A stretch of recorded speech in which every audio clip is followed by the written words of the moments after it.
All right, I want to share something with you that happened to me when I was a teenager that literally changed my life. And I've reflected on it many times because it was such an eye opening, transformational experience that changed the course of my life, basically.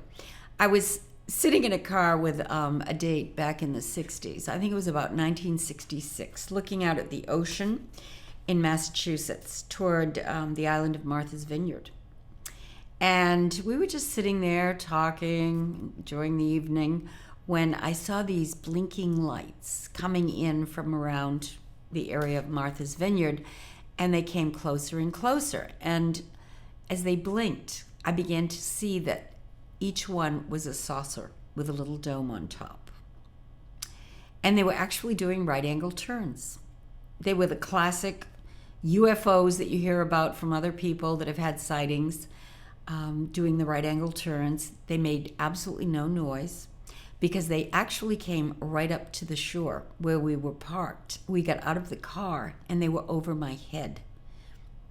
As they blinked, it was an orangey reddish color that the lights gave off.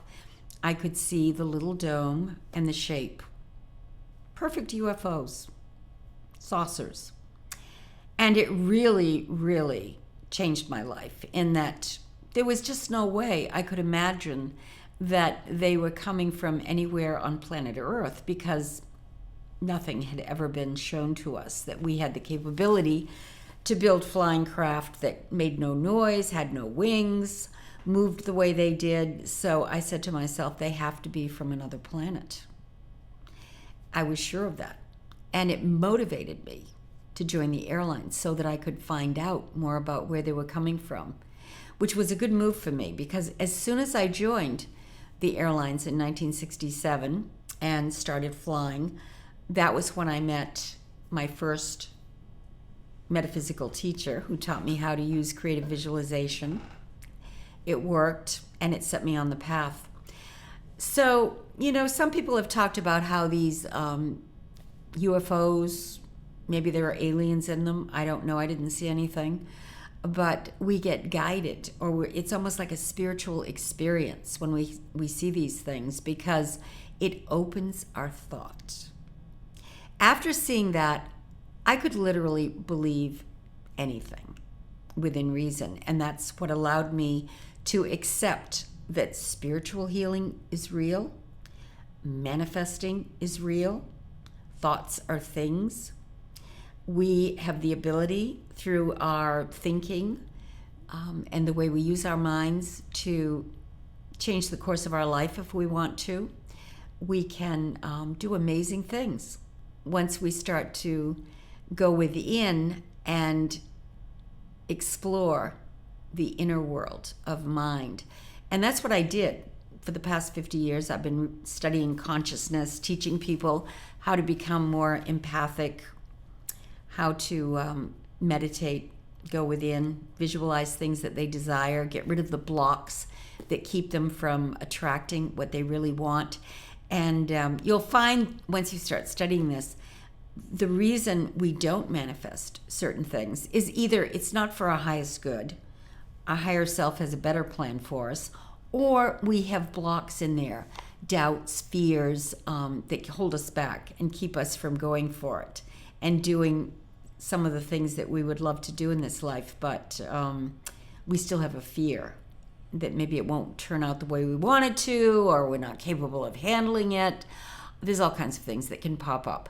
But once you learn how to clear out the negative thoughts, the fears, and are open to reprogramming yourself, you'll find that life becomes a much more exciting adventure, a divine adventure, because there's a lot of mysteries out there. Seeing those 3 UFOs was certainly an eye-opening experience for me. And the reason I was so motivated to join the airlines or the military was to find out where they were coming from.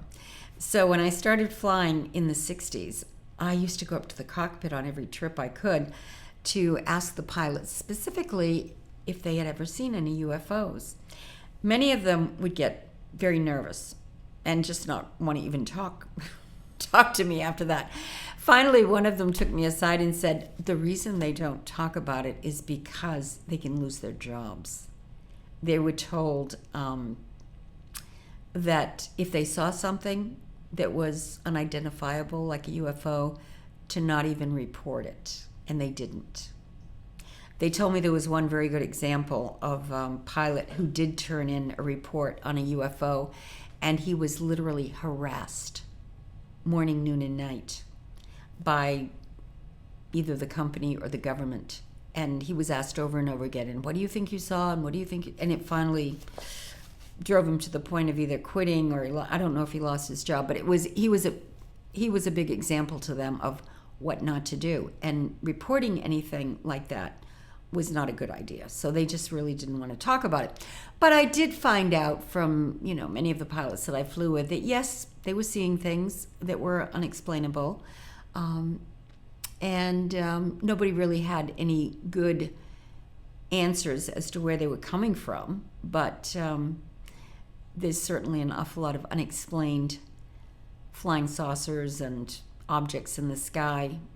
And I've kind of satisfied my own curiosity as over the years I've dug in to find out, if aliens are real, if we're being visited, and where UFOs are coming from. And I've never really gotten an absolute definitive answer, but I've heard a lot of theories about them being able to travel from other galaxies, even because they've overcome the ability to travel the way we think of going from using jet fuel, or they use anti-gravity, or we've even reverse engineered. I've heard that from a number of people that I've been around, companies like Lockheed Martin and McDonnell Douglas, and I do believe that we have been reverse engineering UFOs too, and that I think we probably have a secret space program. I'm just very interested in all of these things.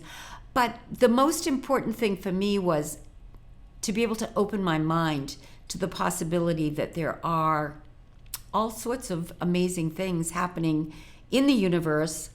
And I don't know exactly what they are, but I know that anything is possible. So I'm open to that.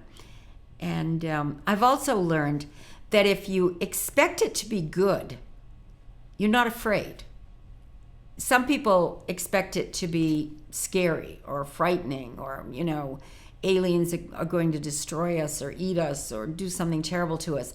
Well, my philosophy is if they really wanted to, and if they've traveled here, they have that capability, then they could have done it a long time ago. So I'm not really fearful of anything like that. But I love just using it as a way to allow myself to have an open mind, so that when something comes along that's really interesting, I don't shut down.